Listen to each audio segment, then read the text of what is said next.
दोस्तों, अगर आपका भी पढ़ाई में मन नहीं लगता तो ये वीडियो एंड तक जरूर देखना। ये कहानी है एक ऐसे लड़के की जो पढ़ाई में कमजोर था और उसे टाइम पास करने और मोबाइल में गेम खेलने की आदत लग चुकी थी। उसकी माँ की तबीयत भी खराब रहती थी। वह एक गरीब परिवार से था। उसके घर के हालात बद से बदतर थे, यानी अगर कोई मेहमान उसके घर आ जाए तो उसके बैठने की जगह तक नहीं थी। एक बार उसका दोस्त उसे बुलाने आया कि चल कहीं चलते हैं। वह दोस्त पहली बार उसके घर आया था तो वह भी उसके घर के हालात देखकर दंग रह गया और उसने पूछा, क्या तू यहाँ रहता है? वो लड़का बोला, हाँ मैं यही रहता हूँ। उसका दोस्त दोबारा बोला, क्या तू इन हालातों में रहता है? उसने कहा, हाँ मैं ऐसे ही हालातों में रहता हूँ। क्यों, क्या हुआ? कुछ देर तक उसका दोस्त चुपचाप बैठा रहा। फिर वो बोला, वाह मेरे दोस्त, वाह, तेरे घर के हालात बद से बदतर हैं। तेरी माँ बीमार पड़ी है और पापा दिन रात मेहनत करके थोड़ा बहुत पैसा जुटा पाते हैं। वह उन पैसों से ही घर चलाते हैं और तू दिन भर मोबाइल में गेम खेलता रहता है और दोस्तों के साथ दिन भर टाइम पास करता रहता है। तू एक बात बता, तू किसको धोखा देता है, अपने आप को या अपने माँ बाप को?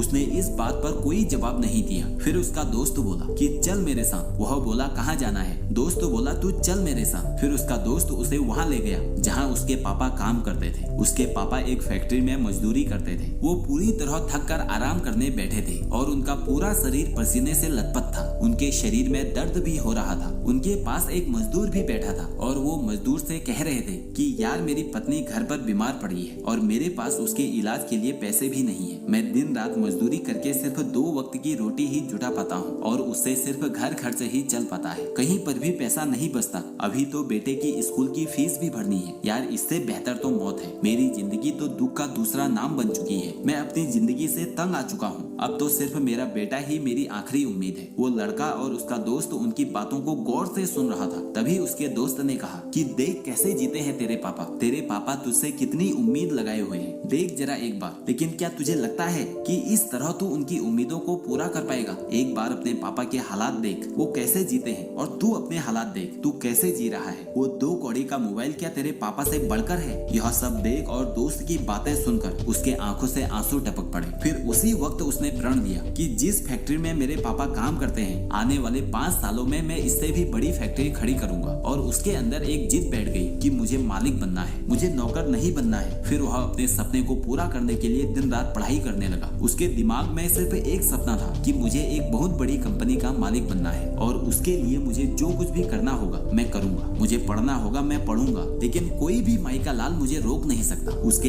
एग्जाम के कुछ ही दिन बचे थे। उन्हीं दिनों में पढ़कर उसने पूरे स्टेट में टॉप कर दिया। सब लोग हैरान थे कि ये कैसे हो गया। सभी की आंखें फटी की फटी रह गई। सभी लोग दंग रह गए कि इतने कम समय में इसने ये मुकाम कैसे हासिल किया। दोस्तों, इस कहानी से आप भी रिलेट कर पाए होंगे। भारत में ज्यादातर लोग या तो मिडिल क्लास फैमिली से बिलोंग करते हैं या फिर पुअर फैमिली से। हर बच्चे को उसके पापा बहुत संघर्ष से पढ़ाते हैं। हो सकता है कि आपके घर के हालात कुछ इसी तरह के हों। इस कहानी में उस लड़के ने रियलिटी को एक्सेप्ट किया और अपने हालात को बदल दिया। लेकिन क्या आप रियलिटी को एक्सेप्ट करते हैं? क्या आप सच को देख पाते हैं, अपने हालात को देख पाते हैं? वो लड़का तो कुछ सालों में अपने पापा के सपने को पूरा करके बहुत बड़ी कंपनी का मालिक बन गया। लेकिन क्या गारंटी है कि आप भी अपने सपने को पूरा कर पाओगे? इसकी क्या गारंटी है कि आप भी अपने हालातों को बदल पाओगे? गारंटी है मेरे दोस्त, जब आपके अंदर से एक चीख निकल कर आएगी कि मुझे पढ़ना है और मुझे सिर्फ इसलिए पढ़ना है कि मैं अपने हालातों को बदल सकूं। जिस दिन आपके अंदर ये आवाज आ गई ना, उस दिन से ये तो तय है कि आप अपने हालातों को बदल कर अपने माँ बाप के सारे सपने सच कर दोगे। बस जरूरत है एक बार अंदर से आवाज आने की। दोस्तों, बहाने बनाने से कुछ नहीं होगा। बहाने तो हर कोई बनाता है। हम कहते हैं कि आज मेरा पढ़ने को मन नहीं है, मुझे आलस आ रहा है, मुझे मैथ से बहुत मुश्किल लगता है, मुझे साइंस से बहुत मुश्किल लगता है। ये सब छोड़ो, कुछ भी मुश्किल नहीं है। जरा जाके पूछो उस टॉपर से कि तुम्हें क्या मुश्किल लगता है। आपको हमेशा एक चीज सुनने को मिलेगी कि पढ़ने वाले के लिए कोई भी चीज मुश्किल नहीं होती, कोई टॉपिक मुश्किल नहीं होता, कोई सब्जेक्ट मुश्किल नहीं होता। मुश्किल तो बहाने बनाने वालों के लिए होता है। दोस्तों, अगर आपको ये वीडियो पसंद आई हो तो इसे ज्यादा से ज्यादा शेयर करें और ऐसे ही वीडियो देखने के लिए इस चैनल को सब्सक्राइब करके बेल आइकन प्रेस करें। आपसे अगली वीडियो में फिर मुलाकात होगी।